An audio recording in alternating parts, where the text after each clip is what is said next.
പൊതുവെ സിനിമകളിൽ നിന്ന് റിലീസിന് മുമ്പ് ആവശ്യമില്ലാത്ത സീനുകളൊക്കെ ഡിലീറ്റ് ചെയ്യാറുണ്ട്. അത്തരത്തിൽ മലയാള സിനിമയിൽ നിന്ന് ഡിലീറ്റ് ചെയ്യപ്പെട്ടിട്ടുള്ള സീനുകൾ ഏതൊക്കെയെന്ന് ഈ വീഡിയോയിൽ നോക്കാം. ഒന്നാമതായിട്ട് പ്രേതം സിനിമയിൽ നിന്ന് ഡിലീറ്റ് ചെയ്യപ്പെട്ടിട്ടുള്ള ധർമ്മജന്റെ ഈ കോമഡി സീൻ. നിനക്ക് ഏറ്റവും ഇഷ്ടമുള്ള കളി ഏതാ? അവന്റെ ഒരു ചോദ്യം. രണ്ടാമതായിട്ട് ഹോം സിനിമയിൽ നിന്ന് ഡിലീറ്റ് ചെയ്യപ്പെട്ടിട്ടുള്ള ഈ സൂപ്പർ ആയിട്ടുള്ള സീൻ. ബട്ട് ഓൾവേസ് റിമെമ്പർ, എല്ലാ പ്രശ്നങ്ങൾക്കും നമ്മൾ കാണുന്ന പരിഹാരത്തിന് പിന്നിൽ പുതിയൊരു പ്രശ്നം ഉണ്ടാവും. That's life. മൂന്നാമതായിട്ട് ജയസൂര്യയുടെ ആട് സിനിമയിൽ നിന്ന് ഡിലീറ്റ് ചെയ്യപ്പെട്ടിട്ടുള്ള ഈ സീൻ. നിന്റെ അപ്പനെ കത്തിക്കാനാണോടാ പരാമാറി? ഒന്നും ചോദിച്ചിട്ടില്ലേ.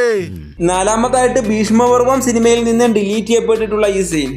എനിക്ക് ഈ വാർഷിക വഞ്ചന നിർത്തി അവരെ ഇവിടെ കൊണ്ടുവന്ന് സ്ഥിരമായിട്ട് വഞ്ചിച്ചൂടെ?